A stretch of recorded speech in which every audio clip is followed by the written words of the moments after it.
here in the dead of the summer at an undisclosed, nondescript location with what could be $1 million Panhead.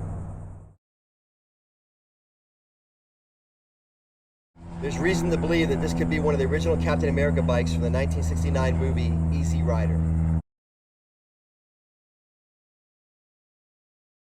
Now, over the years, a lot of people have claimed to have the original Easy Rider bike, to have parts from it, to know the whereabouts. But I've actually viewed documentation that comes with this motorcycle that says that it is one of those motorcycles. We're going to go over that later.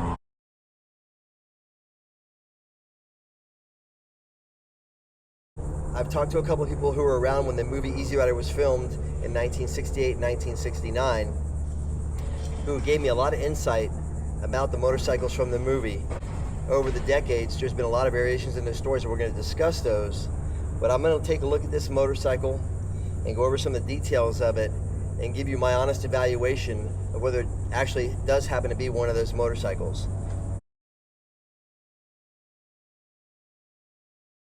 There's a lot of small details about the motorcycle that I'm going to point out to you that I know were not on the motorcycle when the movie was filmed. But this is purportedly the crash motorcycle that was used in the final scenes of the movie. And the motorcycle was set afire, so there's no doubt that there's going to be things on the motorcycle that are going to indicate that they were put on at a later date. You know, nobody's trying to claim that every piece on this motorcycle is as it was in 1969.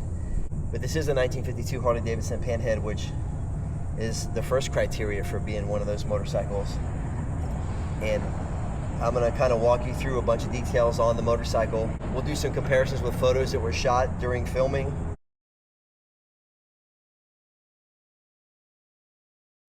And with footage from the movie.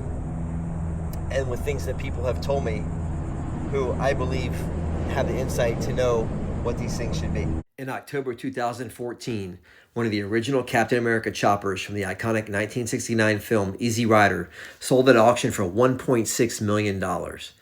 That Captain America chopper was allegedly gifted to actor and stuntman Dan Haggerty by Peter Fonda. Haggerty sold it to Michael Eisenberg with authentication in 2014. And despite Peter Fonda's expressed concern about its authenticity, Eisenberg was able to successfully reap a sizable sum for the Captain America chopper at auction. The problem with the $1.6 million Captain America chopper sold in 2014 is that Dan Haggerty sold another authenticated Captain America chopper, claimed to have been gifted to him by Peter Fonda, at the Dan Cruz Classic Auto Auction in Texas 18 years prior in 1996. Now, Dan Haggerty is a reputed dishonest broker, and I've had personal dealings with Haggerty where he misrepresented himself fully. Haggerty is certainly not at the center of the Captain America controversy, but he has certainly placed himself among the top profiteers of it.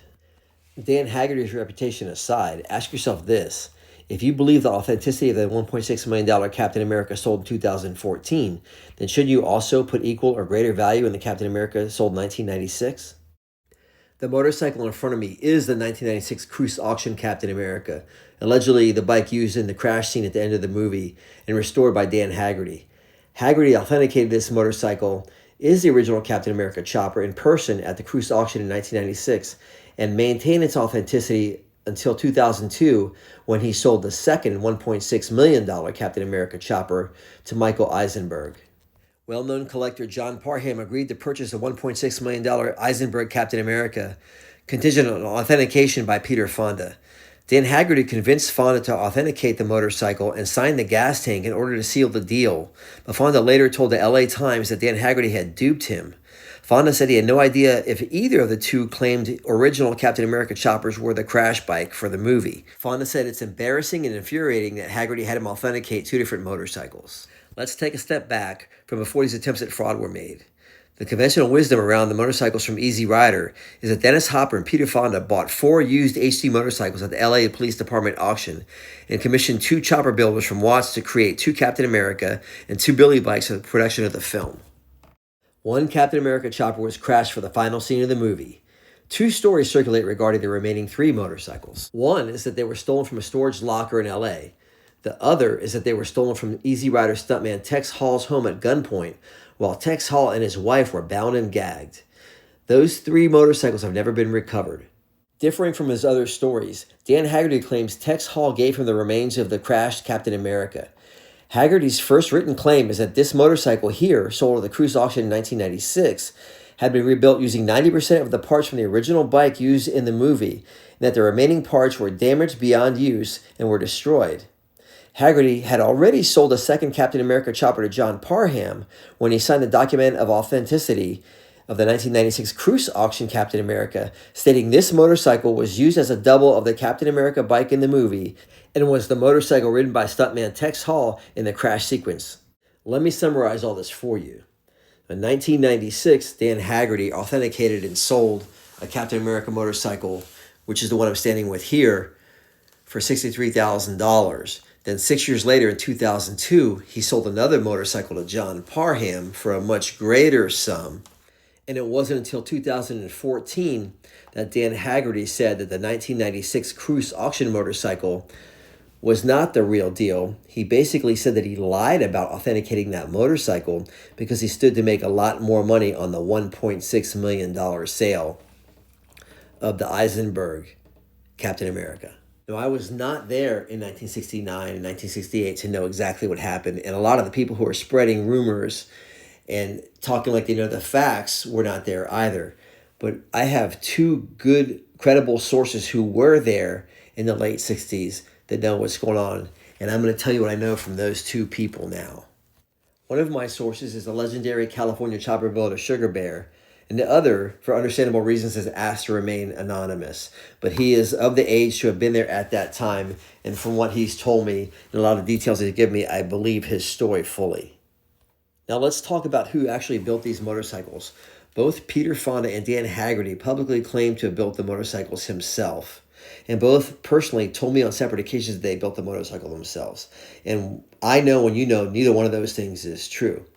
Dennis Hopper said Cliff Balls built them, but Sugar Bear said there's no doubt that Ben Hardy built both motorcycles. And both Cliff Balls, who designed the motorcycles, and Larry Marcus, a mechanic who worked on them, said that Ben built them. Others, including Dennis Hopper, claim that Cliff Balls built the motorcycles, but Cliff Balls said himself that Ben Hardy was his mentor, and Sugar Bear maintains that Ben Hardy built the motorcycles in his shop in Watts, South Central Los Angeles. And my second source substantiates what Sugar Bear said about Ben Hardy being the builder. Sugar Bear states that Ben Hardy told him he bought two Panheads from the Los Angeles Police Employees Auction, a 1952 Panhead that would become the Captain America bike, and a 1950 Panhead that would become the Billy bike. Now, this differs from the conventional wisdom that there were four Panheads bought from the police auction, but we'll talk about that a little bit later on, and I'll clarify that for you. Both Sugar Bear and my second source confirmed that Ben Hardy wanted nothing to do with the bikes when he found out what the movie was about.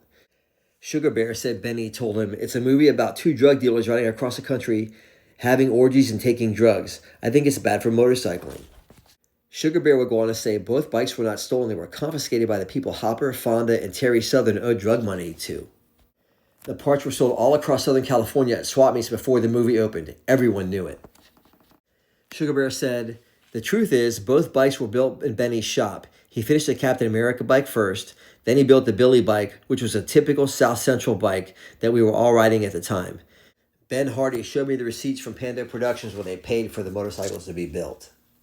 Now pay close attention to this next part, because I think this is where the conventional wisdom comes from in this story. Sugar Bear says, after the movie became famous, Panda Productions asked Ben Hardy to build additional bikes for the movie's promotional tour. Ben Hardy said no because they didn't like what the movie was about. So when you hear about the four bikes being built, there are four bikes being built by AEE choppers for the movie tour. That's where the story of the four bikes comes from. But for the movie, there were only the two bikes, the 1952 and 1950 Panheads. Sugar Bear also goes on to say that Ben Hardy told him that the bike that flew across the screen in the final scene with ape hangers was not a Harley Davidson. He said they couldn't afford a Harley Davidson, so they couldn't afford to blow it up across the screen. He said, quote, "There's no way, baby, they do that to a Harley." However, I've looked at the movie very closely and got some frame grabs from the movie, and it clearly looks like the motorcycle from the crash scene is a Harley Davidson Panhead. Now I'd like to reveal a little bit about my second source, and he is directly related to C.B. Clausen, who was the owner of MC Supply, who supplied a lot of the parts for the bikes that were built for the movie Easy Rider. C.B. Clausen was the first Booze Fighters president, and he employed Ken Howard, who was also known as Von Dutch. C.B. and Ben Hardy were friends, and a lot of what I'm hearing from Sugar Bear about Ben Hardy goes along with a lot of what I'm hearing about C.B. Clausen from my source. There's so much controversy about the motorcycles in the movie Easy Rider. Most of that controversy is spread by people who were not there. I went to people who actually were there, and I think they're probably the best source of information about these motorcycles. That being said, I'm going to give you my honest opinion about this motorcycle that was sold at the Cruise auction in 1996. Is it one of the original motorcycles that was used in the filming of the movie? I highly doubt it. However, is it one of the 4 motorcycles that was built by AEE choppers right after the movie was released for the promotional tour? That's very likely, and that's where I think the discrepancy comes in, and it's where I think the authenticity of this motorcycle steps in. My source told me some things to look for, and I used my own knowledge of motorcycles to look at some of the things on the bike, and I can definitely tell that a lot of what's on this motorcycle was done as an afterthought. It was done after 1970, which would have been about the time that AEE was building the promotional bikes for the movie. The engine cases, for example, definitely are not the cases that would have been original in the movie's filming, but might have been used by AEE. But the flame welding on the neck, there's a lot of other things that I've looked at, the details, the handlebar risers and the riser clamps, and the bolts holding the clamps down definitely seem to be the genuine article. So my opinion is that this bike is one of the promotional bikes, if not all of it, at least the chassis, which is what was claimed by Dan Haggerty in the letter of authenticity dating back to the 1990s on this motorcycle. So I believe that, as much as I want to disbelieve Dan Haggerty, I believe that when he sold this bike in the 1990s, that was true.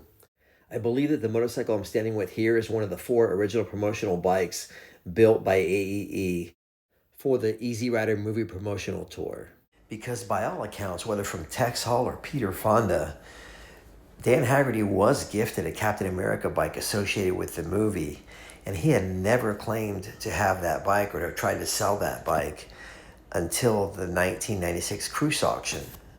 So I'm really excited to ride the motorcycle because I'm no expert. I was still in the womb in 1969 when Easy Rider came out. But if I'm gonna have the opportunity to ride one of the bikes from the movie, or that had any involvement with the movie at all whatsoever, I mean, it's a really exciting moment for me. Yeah, the value may be in the millions of dollars. That doesn't really matter to me too much. To me, it's about the history of the motorcycle and what it means to motorcycle culture. We're gonna try and go through the motorcycle and determine whether or not it is the genuine article. Regardless, I'm gonna ride it like it is, because you don't get an opportunity like this every day. Once in a lifetime opportunity, really laying on Captain America. Come on, let's go. And if you know anything at all about Dan Haggerty, the fact that he didn't try to cash in on the Captain America boat before 1996 tells you that in 1996, that was the bike that he had that was so closely associated with the movie Easy Rider.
just got done riding a Captain America. Nothing screams in the 1960s like a heavy wide glide front end that's crooked and a foul front spark plug, you know, but that's how they rode them back then. And you know, I'll tell you what, I'm sitting here riding it thinking to myself, I wonder if this is really one of the bikes for the movie. Because if it is, that was a once in a lifetime opportunity, and it'd be $1 million ride on $1 million motorcycle. So you know, I'm going to tell you what I think about it and leave it up for you to decide.